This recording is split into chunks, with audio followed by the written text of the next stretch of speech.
Since 2015, Pop Health Podcast has brought to you some of the best minds in healthcare, including leaders from government, not-for-profit, and investor-backed powerhouses, as they share successes, failures, and how our audience can move forward in today's constantly evolving healthcare world.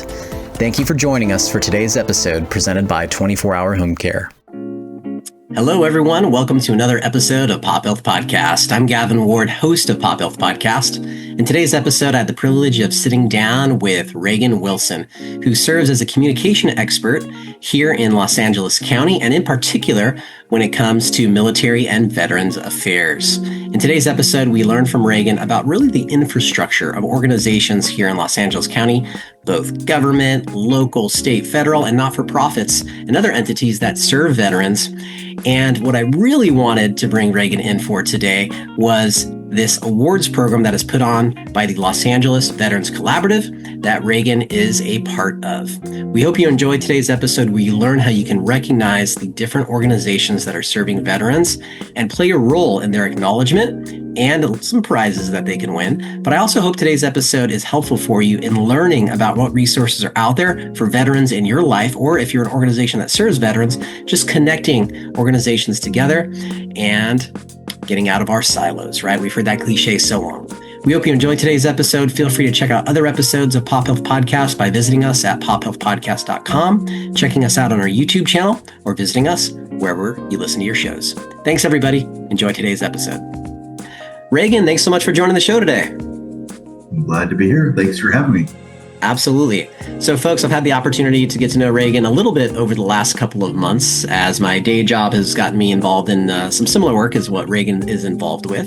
And we're going to get to know a little bit about his work with veterans here in Los Angeles County. But before we do that, we'd like to get to know Regen a little bit outside of the workplace. So, Regen, can you share with us a fun fact, something, a hobby, something like that? I have acrophobia, which is a fear of heights. Okay. And one of the ways I dealt with that at the Air Force Academy was to jump out of a perfectly good airplane 5 times. So I earned my jump wings jumping out of an airplane 5 times. That was the fall of 1997. But I wouldn't do it again. But yeah. So that's how I got over. Well, I didn't get over the fear of heights. Okay. It only gets worse with age. But yeah, so I did do that though in my early 20s, and so yeah, and when you jump out of an airplane in the Air Force, it's different than jumping out of an airplane in the Army, because for example, my dad, who went to the Naval Academy, he did a couple of weeks at Fort Benning in Georgia in the early 1960s. And he jumped out of the back of a C-130, and they have circular parachutes. Okay. And they're on a static line. And so you don't have to pull anything. Oh. But as you jump out of the back of the C-130, yep, eventually, very quickly actually, the static line will pull the chute on your cord, and then you follow it to the ground pretty quickly, and you got to do your stop, drop, and roll. In the Air Force, we did rectangular parachutes and free fall. So you jump out of the back of the plane, actually the side of the plane, and then you do a 10 count, because a jump 1,000, 2,000, 3,000. If you don't do a 10 count, by the time you realize you're getting close to the ground, it's too late. So doing a jump count gives you 10 seconds, and then you get down to 10,000 or jump 1,000. You pull your ripcord, and then your chute opens up, and then you float down, and you can pull the risers, yes, to land on your feet. So it's a much different experience, and I would recommend the free fall. In fact, I got trouble in my last free fall because I liked it so much. I stayed in the free fall for a little bit too long. But yeah, so that's a fun fact, if you will. Yeah. So you mentioned on your last one, you liked the free fall so much you waited a little bit too long, if I heard correctly. But no injuries, no. Well, no. Otherwise, we would not be talking. But yes. Yeah. Well, I knew you made it, but I you know, and No, that's great. I think I probably stayed like 11 or 12 seconds instead of 10. Okay. But they even in 1997 they videotaped all this stuff, and they said, "Okay, Wilson, see where you that's where you should have pulled. You didn't pull until down here." And I was like, well, that's my fifth jump. I'm never doing it again. So, thank you. Nice. Well, that helps me a little bit with my next question, kind of, sort of. I was curious. So I know today you're heavily involved, and you have been involved for a while, working with veterans and government entities that support veterans. And you also own or run your own consultancy. So before I was going to ask, how did you get involved? Well, obviously you were, in the military yourself. Tell us a little bit about your military background, maybe some inspiration, and then ultimately how you got into the work you're doing today. Okay, yeah. So as I mentioned, my dad went to the Naval Academy. He graduated in 1964. He flew to Vietnam, and then he got out. And he had a career with Delta Airlines. So it was always sort of assumed that I would go into the military, and that I would be a pilot. Okay. So I applied to both the Naval Academy and the Air Force Academy. I ended up going to the Air Force Academy because that seemed like the better route to become a pilot. And then about halfway through the Air Force Academy, I decided I did not want to be a pilot. So this led to much consternation within my family. But being a pilot it's a bug you have to have, like being an artist. You either really have to want to be a pilot or you should not be a pilot because it's life or death. I mean, the decisions you have to make, especially depending on the airframe, are so quick that you really have to be dedicated to the proposition. And I had a number of opportunities to fly at the academy. And finally, when I got an opportunity to fly in the backseat of an F-16 at our sponsor squadron in Phoenix, and I was like, well, this is a really cool roller coaster, but it doesn't really do anything for me. At that point, I realized, okay, flying is probably not for me. And so I turned down my pilot slot. I became a public affairs officer, which is a very small career field. It's hard to get into. And I served 8 years in public affairs from 1998 to 2006, almost exactly 20 years ago. And then I got out at Andrews Air Force Base here in Washington, D.C. I still think I'm in Washington sometimes. I stayed in D.C. for a number of years in the defense industry. Came out here in 2014 just to try something completely different. Yeah. And got completely out of the veteran space for several years because I was sort of sick of it. And after 20 years at that point. And then I saw a job notice on LinkedIn. I was just looking around, and I saw they needed a communications officer, a public information officer for a program called Veteran Peer Access Network. Yes. LA County. And that was exactly 6 years and 4 months ago. And so I applied for the position. They accepted me. They were about to send me an offer letter, and then COVID hit. And the shutdown. That was March of 2020. Yes. And so the opportunity went away. And I had never used any of my VA education benefits after graduating from the academy in 1998. And so I thought, well, let's get my master's in public policy. And so I looked around and I found Pepperdine, and I was like, okay, well, they look like they have a good program, great campus. It was all, of course, online at the time. Yes. But I applied and was accepted. And so I got my master's in public policy at Pepperdine. The first year was online. The second year was virtual, or hybrid. And so in April of 2020, at an age more advanced than my peers at the time. In fact, all the classmates of mine in my class were born around the year I graduated from the Air Force Academy. Oh, wow. Yeah, in 1998 or thereabouts. So that was strange. But yeah, so I got my public policy master's, and then I sort of just got back into the county workspace. And Jim Zenner, the director of the Department of Military and Veterans Affairs, who at that time was the program director for Veteran Peer Access Network at the Department of Mental Health, where it was at the time. I made myself available to him. He brought me on, and I've sort of been with the county ever since as a contractor. That's a great story, and I love the transparency, and obviously some ups and downs with COVID. And it's like right there, and then it's gone. But I love that you went back for your master's and that was an opportunity, right? And I really appreciate that. I've been on the Pepperdine campus many times. I stay there for some retreats every year. I have a buddy in the marketing department there. It is lovely. So I'm glad you got to do some in person, although that's quite a bit of a drive. Did you at the time live closer to Malibu, or did you have to commute for those days?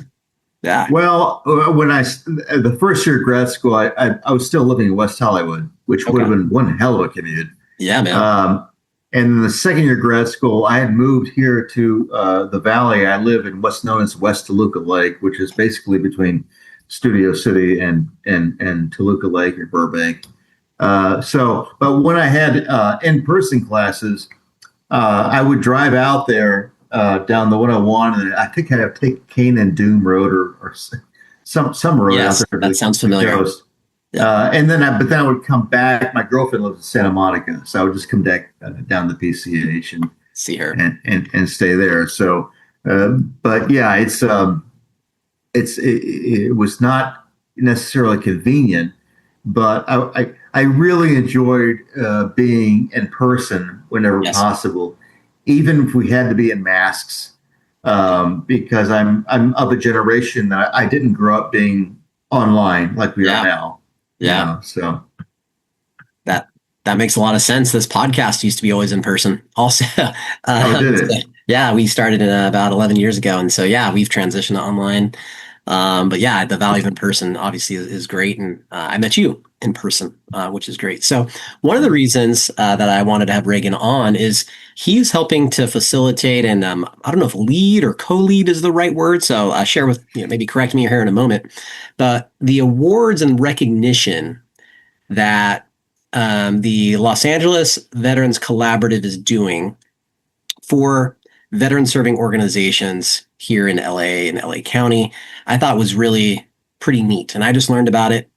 And there's a lot of groups that I think a lot of our audience here today doesn't know about, should know about, and recognize them, kind of like you all are doing with the Los Angeles Veterans Collaborative. So we'll get to the awards here in just a second, but I was hoping that before we jump into this Veterans Collaborative group that I recently met you at, could you give our audience just like a loose, high-level overview of the department here in the county and just the veteran organizations that we should know about?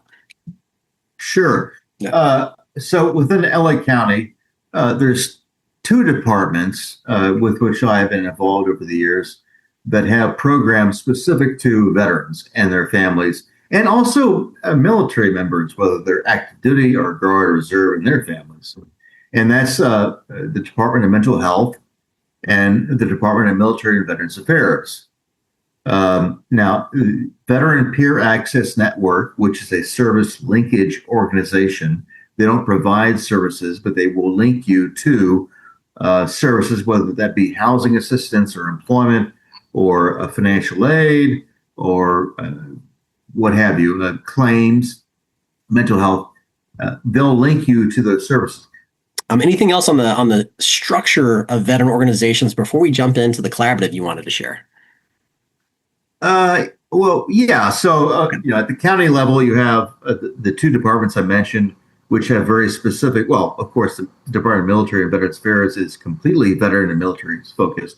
The Department of Mental Health has that one program, Veteran and Military Family Services, and then that's the county level. At the state level, you have the California Department of Veteran Affairs, or otherwise known as CalVet. Yeah.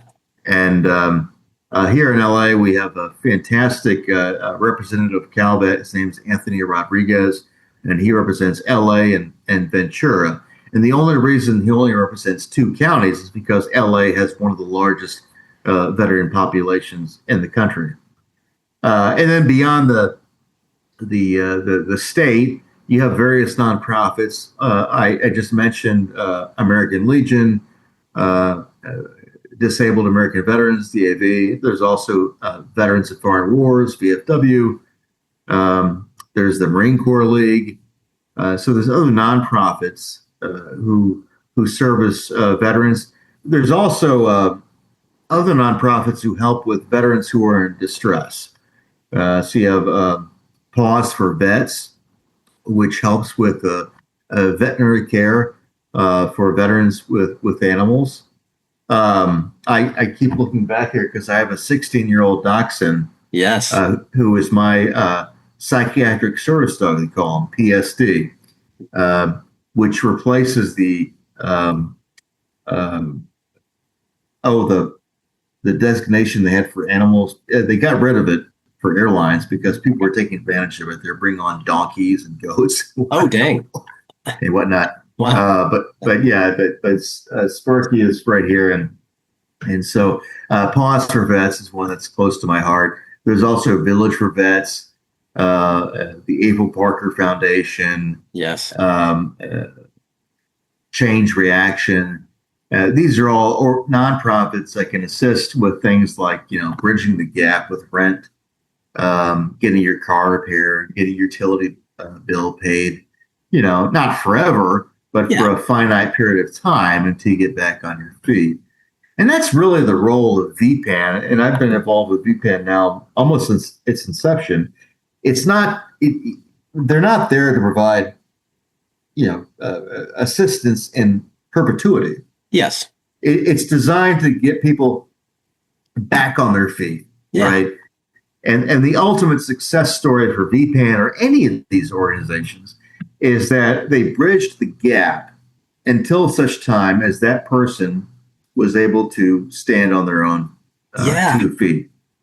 Yeah, I met a VPAN, Veteran Peer Access Network, peer specialist recently who experienced homelessness himself and was a veteran going through challenges, trying to find employment, and has that lived experience and actually became an employee of VPAN and has now gotten, on his feet and is able to share that lived experience. I love the example you gave of it's a temporary thing to hopefully get people back to independence. And a lot of the VPAN staff, have successfully transitioned and have that lived experience. So those are some great examples. And you're a wealth of knowledge here in LA County with all the veteran resources. So I'm eager to get to the awards and all of that, but I want to make sure I give you plenty of time. If there's any other components here in LA County that folks should be aware of veteran organizations or veteran serving organizations that are important to know. Well, we're going to get to LAVC, so I won't go into that. Yep. No, I think that's it. We've touched on the county, state, federal, nonprofit levels. Now, I can't think of anything else that we haven't touched on when it comes to resources for folks here in LA County. Okay, cool. And if we missed anybody, there's so many out there. Regen can't name them all probably, but appreciate you giving a general overview. All right, so let's talk about the Los Angeles Veterans Collaborative that you're a part of, and we'll get to the awards in just a second. Could you give us just a high-level overview of the LA Veterans Collaborative? We actually might have one of the leaders on in a future episode, so probably won't go into too much detail today, but would you mind just a high level, and then jump into this awards component, how it came about and who's involved? Sure. So I'm a co-chair with the, sorry, just pulling up this slide here. Yeah. I'm a co-chair with the Los Angeles Veterans Collaborative, which predates my involvement with the county or with the collaborative. But that's an organization, LAVC, which brings together a lot of different resources and agencies, departments, nonprofits. So you have folks from congressional offices that are members, certainly the county, the state, and then you have a lot of nonprofits. And so the LAVC meets every month, the second Wednesday of the month. The location varies. It used to be at the California Endowment, which is downtown near Chinatown, actually. They're having a renovation So they're getting rid of a lot of their parking, I think, and building an extension. So LABC will be rotating around different locations for the next couple of years. But the meeting time will remain the same, the second Wednesday of every month, starting at 9. And if you text your email address to 42828, again, that's 42828, just text LAVC to that. And or actually text your email address to LAVC, and the number is 42828. And apparently that will get you on their mailing list. And then you'll be aware when they're meeting and where they're meeting. So LAVC was designed, again, I'll defer to Amy Bravo, who is their director, in a future interview. But LAVC, as I understand it, was designed to basically be a meeting space for folks in the LA veterans community to come together, to share resources, to talk about barriers, possible solutions to those barriers, and also just network and for fellowship. And so, yeah, that's the Los Angeles Veterans Collaborative. Awesome. Now, go ahead. Yeah, I think we're probably jumping into the same thing here. So yeah, I'm curious how tell us about the awards that you're putting together for these veteran service organizations, how it came about, who's involved, all that good stuff, Regen. Sure. The LA County Veteran Service Awards was something I envisioned almost 3.5 years ago, and this is when I was working contracts with both the Department of Mental Health and Department of Military Veterans Affairs, and coming from the military and also coming from corporate America, because I worked in the defense industry for a number of years in DC after I got out. They all have awards programs. They all have Employee of the Month, and those winners of Employee of the Month going to be candidates for Employee of the Quarter, and those winners going to be candidates for Employee of the Year. And within those, there's subcategories. So, like in the military, you have enlisted member of the month, and then you have non-commissioned officer of the month, and officer of the month, and company grade officer of the month, field grade officer of the month, so on. So, this is a fairly standard governmental corporate incentive structure to keep folks engaged and motivated and appreciated within their organization. And so I noticed that there was nothing for veterans in LA County within that space. The Department of Mental Health had their own recognition program, but it was not specific to veterans. MVA had no such program. So I proposed to the leadership of the two departments, it's like, look, I can put this together. It's fairly simple.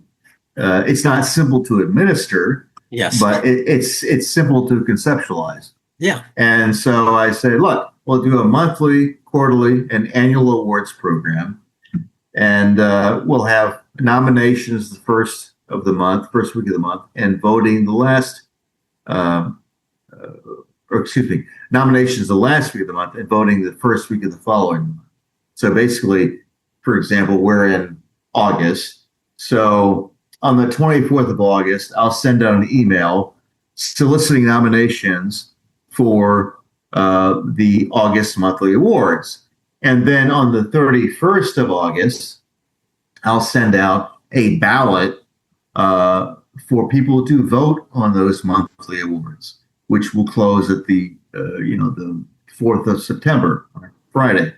So the platform I use for this is called SurveyMonkey. Yeah.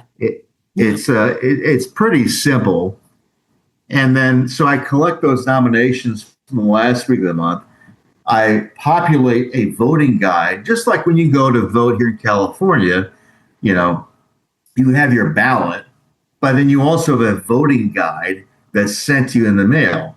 Yes. So especially for those candidates you've never heard about, like for judge of whatever district, Yeah. There's these descriptions they've often written for themselves. And so it's all anonymous. And so the last week of each month, folks can go into SurveyMonkey with this link that I provide, and they can anonymously nominate somebody in one of the categories. And there's a bunch of them. And provide 3 or 4 sentences why they're nominating them. And then the following week, I'll put out a voting guide, which will collect all these nominations within their respective categories, and then also a link to another SurveyMonkey form, which allows you to vote anonymously again for those categories. So we started this, like I said, 3.5 years ago. We just did a big reboot for FY27. So fiscal year 27 for the state and the county started on July 1st. And so we wanted to broaden the reach and expand the competition. And we solicited suggestions from LABC as well as the county, as well as everybody in the LA veteran space. And so I feel very good about where we are right now. And so it's open to anybody. I'm sure anybody watching this, anybody in the veteran space, whether you are a veteran or a family member, whether you are active duty, guard, reserve, or a family member, or whether you work with people like that, or whether you represent people like that, or whether you refer people like that. Yes. It's open to all of you. And all you have to do is just either you can text LAVC at 42828, or you can email me directly. It's W Wilson, so WWILSON at MVA, Military Veterans Affairs, MVA.LAcounty.gov. Sounds good. We'll put that on the episode so folks can see it as well. So again, folks, W Wilson at mva.lacounty.gov. Most of our audience does listen, so just want to give them that second audio component there. And it's really great. I've been able to see people, their surprise, their appreciation. I actually was able to email one of my colleagues out in the industry, and he won an individual award, but of course he, shared love to his team and said it was all about the team. So it's pretty cool, man. Like, Regen, that's wonderful that you're doing that. And I do encourage the audience to get involved and, participate and acknowledge all these folks that are making impact on the veterans' lives. And I also want to give a shout out to, I'm sorry, Eric, I also want to give a shout out, I don't want to forget, to Southern California grant makers, SoCal grant makers, or SCG, as they finance these awards. So the monthly awards, it's a certificate and recognition within your unit, your department, and also an opportunity to lead the Pledge of Allegiance at a Board of Supervisors meeting, which is called Pledge Vet. That's a program for veterans. But the quarterly and annual awards also include trophies and cash awards, depending on whether it's individual or unit. And SCG, in addition to hosting, SCG hosts LAVC. Southern California Grant Makes hosts LAVC, but they also finance the quarterly and annual awards. So I definitely want to give a shout out to them because they help to make this possible. That's great. And good shout out to those folks over there. And obviously, we're very appreciative of them. So you mentioned the awards. You've been doing it for 3.5 years. Recently, you don't have to necessarily name individuals, you can if you want, but who are some of the organizations or roles that are being acknowledged here in LA County? Sure. So some of the new award categories that we've created include a unit of the month and a unit supervisor of the month. So that's open up to any of the Veteran Peer Access Network's supervisorial districts. There's 5. The 8 service provider areas that DMH, Department of Mental Health and Veteran Military Family Services, that they service, as well as 4 divisions within the Department of Military and Veterans Affairs, which is headquarters vet services, headquarters admin, justice-involved veterans, those in the justice system, and Housing Services Division.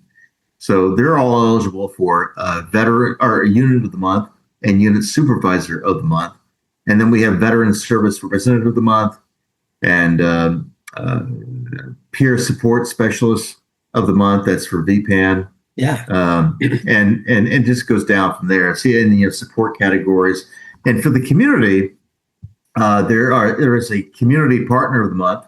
That can be any organization or someone working within an organization. There's also a Nonprofit Leader of the Month. So anybody hitting one of these organizations, whether it's Able Parker or Change Reaction or Pause Vets or Village Vets or what have you. And then we have a Success Story of the Month, which is open to anyone who's had a success in getting a veteran housed or employed or, maybe fixing their car, what have you. Yeah. And another community category that's open to everybody is Volunteer of the Month. And so obviously that speaks for itself. Anybody volunteering within an organization in the veteran space is eligible for the category. Interestingly enough, that is the one category that we typically only have like 4 nominations a year. Okay. So I know there's a lot more volunteers out there than that. 100%. Yeah. So hopefully someone will hear this or see this and can submit their volunteer for that category. Absolutely. And again, the text number was, so text your email address, folks, to 42828 so that you can get on the communications and learn more and stay up to date. I think LAVC also has a website. There is. It's a little confusing because if you Google Los Angeles Veterans Collaborative, there's a couple of old websites that will be listed first that are no longer active or attended to.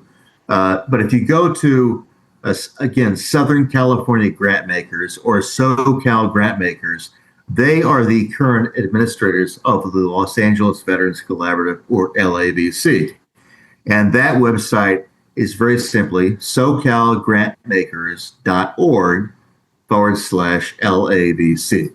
Again, SoCalGrantmakers.org/LAVC. And if you scroll about 2/3 away down that page, you'll get to a register button. And then you can register, and that will take you to an Eventbrite link to register for the meetings. Now, because of COVID, LAVC was meeting virtually for a few years. And then they went to once a quarter in person, and the rest were still virtual. And then last year, they went to all back to in person, just like it was pre-COVID. COVID, it's like 9/11. It's like one of those marcation points in our lives. It's pre-9/11, post-9/11, pre-COVID, post-COVID. Yeah. I still don't get over that, but it's just, it is what it is. So post-COVID, LAVC is all in person. Again, the location is rotating while the California Endowment is doing their construction. So for the next couple of years. But if you go to that website, you scroll down to that button 2/3 of the way down, you can register on Eventbrite for the next meeting, wherever that may be. But they are now in person, and they are no longer hybrid. Yes. So you have to, as you know, Gavin, have been there. You have to show up. Yes. I think that's the best way to be. I agree 100%. I met some great people, including yourself, over the last couple of months. So Regen, really appreciate it. A lot of good information on Los Angeles County and veteran serving organizations, how folks can get involved. I just want to thank you so much for just your hospitality to me at some of these events and greeting me and helping me become educated. On our audience will really appreciate this information as well. If folks want to get in touch with you, I know you mentioned the county email that you have for the awards, right? But I know you you run your own consultancy. You're a consultant on behalf of MVA here in the county. Is that LA County website a generally best way to reach you, or is that award specific and then a separate one if they want to reach you? Okay, I see here in the chat. You want to verbally say that one as well? Yeah. So if you're interested in the awards program specifically, or LAVC specifically, and you can obviously text 42828. But if you want to inquire about the awards program or LAVC, you can email me at my client email, which is, again, wwilson@mva.lacounty.gov. But to get in touch with me generally, yes, I have a communications consulting business that I started several years ago. And so a couple of my clients have been these 2 county clients we talked about. And I put that in the chat. You can get in touch with me generally at William, which is my first name. Regen is my middle name. It's complicated, but that's my parents chose to call me. So in the military, and then for the county, William always seemed the easiest. So William at Stone Mountain Enterprises, spelled just like it sounds, .com. William at stonemountainenterprises.com. Awesome. Well, Regen, again, thank you so much for joining and making yourself available to me and your audience today. And yeah, look forward to seeing you at the collaboratives. And thanks again for all your service to our veterans. Thank you, Gavin, for the opportunity. I appreciate it. And I will see you next month. All right. See you then. Thanks, everyone, for tuning in to another episode of Pop Health Podcast.